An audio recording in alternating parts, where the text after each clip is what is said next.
আসসালামু আলাইকুম ওরহমতুল্লাহি ওবরাকাতু। সম্মানিত দিন ভাই বোনেরা, চলছে পবিত্র মুহররম মাস। পবিত্র মুহররম মাসের পবিত্র জুমার দিন। সুবহানাল্লাহ। এই মুহররম মাসেরও আল্লাহ রাব্বুল আলামিনের কাছে অনেক পরিমাণের মর্যাদা, মূল্যায়ন, এবং তার মধ্যে আবার শুক্রবারের মূল্যায়ন আল্লাহ রাব্বুল আলামিনের কাছে আরও বেশি। সুবহানাল্লাহ। শুক্রবার হচ্ছে গরিবের জন্য হজের দিন।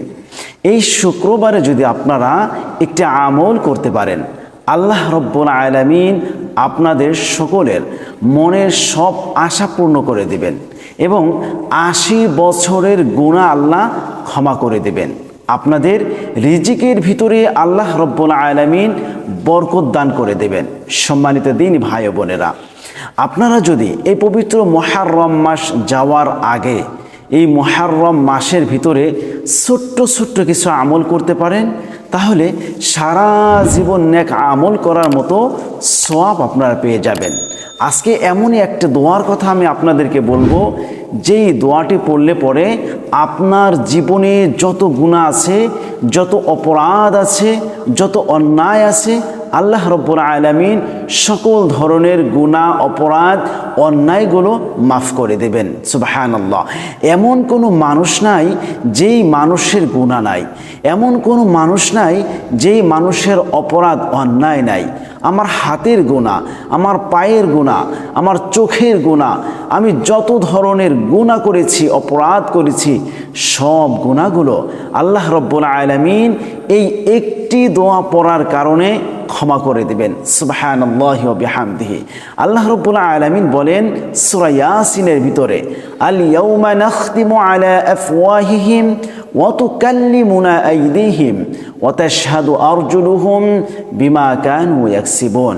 কিয়ামতের ময়দানে, মুসিবতের দিনে, যেদিন কেউ কাউকে পরিচয় দিবে না, যেদিন বাবা সন্তানকে পরিচয় দিবে না, মা সন্তানকে পরিচয় দিবে না, স্ত্রী স্বামীকে পরিচয় দিবে না, ভাই বোনকে পরিচয় দিবে না, যার যার ইয়ানফসি শেষে করবে, সেই মহা মুসিবতের দিনে আপনার অঙ্গ প্রত্যঙ্গগুলো আপনার বিপক্ষে সাক্ষী দেবে।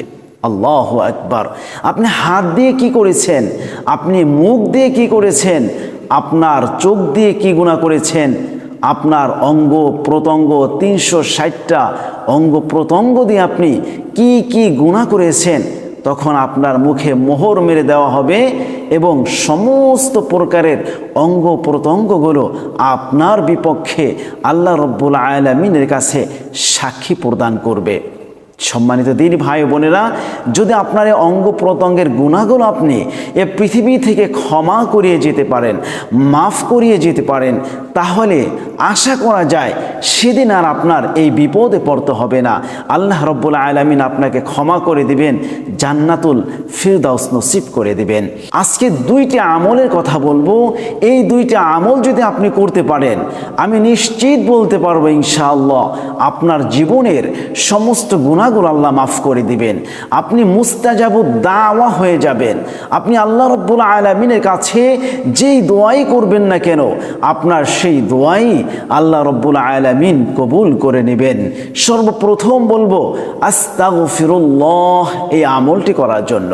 এই আস্তাগফিরুল্লাহর প্রতি হয়তো আমাদের তেমন একটা বেশি আস্থা নাই, তেমন একটা আমরা বেশি গুরুত্ব দেই না, তেমন একটা বেশি আমরা প্রাধান্য দেই না। কিন্তু আস্তাগফিরুল্লাহর যে কত মূল্য, কত মর্যাদা, কত মর্তবা, সেটা যদি আমরা বুঝতে চাই, চলুন আহমদ ইবনে হাম্বল রহিমাহুল্লাহর একটি ঘটনায় চলে যাই। তিনি একদিন সফরে বের হয়েছিলেন।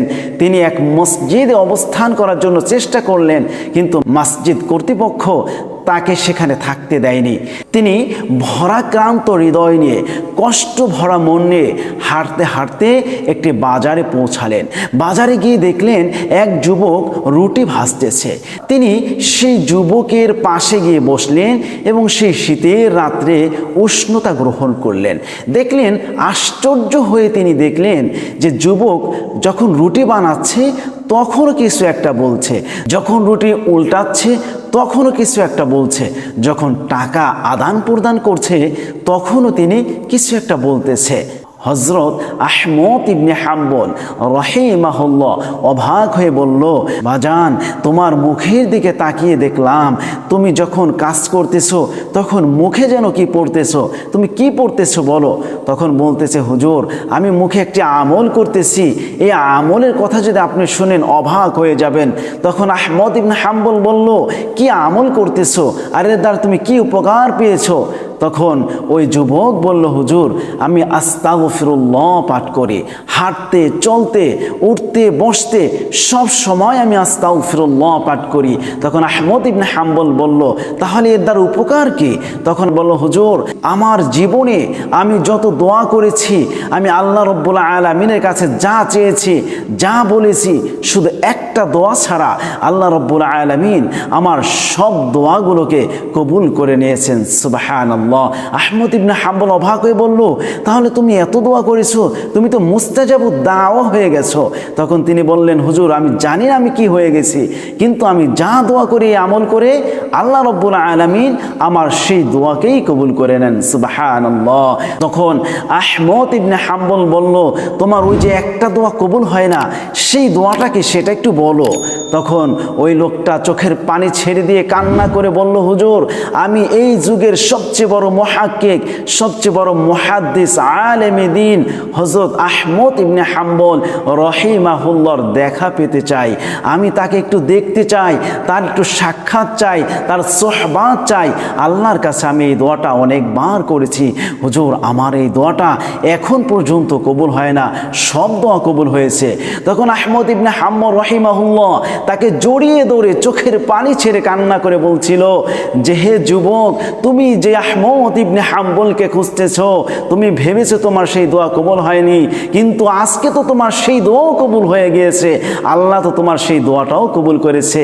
আমি হলাম সেই তোমার স্বপ্নের আহমদ ইবনে হাম্বল রাহিমাহুল্লাহ। সুবহানাল্লাহ। তাহলে আপনি যদি এই আস্তাগফিরুল্লাহর আমল করতে পারেন, আপনার জীবনের সব গুনাহ তো মাফ হবেই, আপনার মনের সমস্ত বাসনা পূরণ হবে, আপনার আশা পূরণ হয়ে যাবে, গুনাহ ক্ষমা হবে, ঘরের ভিতর রহমত বরকত চলে আসবে, ঘর থেকে অভাব অনাটন দূর হয়ে যাবে এবং অশান্তি দূর হয়ে শান্তি বিরাজ করবে এই আস্তাগফিরুল্লাহর আমলের মাধ্যমে। দ্বিতীয়টি হচ্ছে, শুক্রবার যদি কোনো ব্যক্তি আল্লাহুম্মা সাল্লি আলা মুহাম্মাদিন নাবিয়্যিল উম্মি ওয়া আলা আলিহি ওয়া সাল্লিম তাসলিমা, এই দুরূদ শরীফটি আসরের পরে যদি কেউ পড়তে পারে, আল্লাহ রাব্বুল আলামিন তার 80 বছরের গুনাহ ক্ষমা করে দিবেন। সুবহানাল্লাহ। আমার প্রিয় ভাইয়েরা, আমার বোনেরা, এই যে পবিত্র মুহররম মাস চলতেছে, আপনি কি পেরেছেন এখনো মুহররমের উদ্দেশ্যে নফল 2 রাকাত নামাজ পড়তে পারেননি? তাহলে আপনার কপাল খারাপ। আমি বলবো, আপনি এই মুহররমের জন্য বিশেষ কিছু আমল করুন, যে আমলের কথা আল্লাহ রাব্বুল আলামিনের কাছে আপনি বলে আপনার গুনাহ ক্ষমা করাইতে পারেন, আপনি জান্নাতবাসী হতে পারেন। এজন্য সকলকেই বলবো, বেশি বেশি করে নেক আমল করুন, আল্লাহর কাছে গুনাহ ক্ষমা চান। আল্লাহ আমাদের সকলকে কবুল করুক, আমিন। আসসালামু আলাইকুম ওয়া রাহমাতুল্লাহি ওয়া বারাকাতুহু।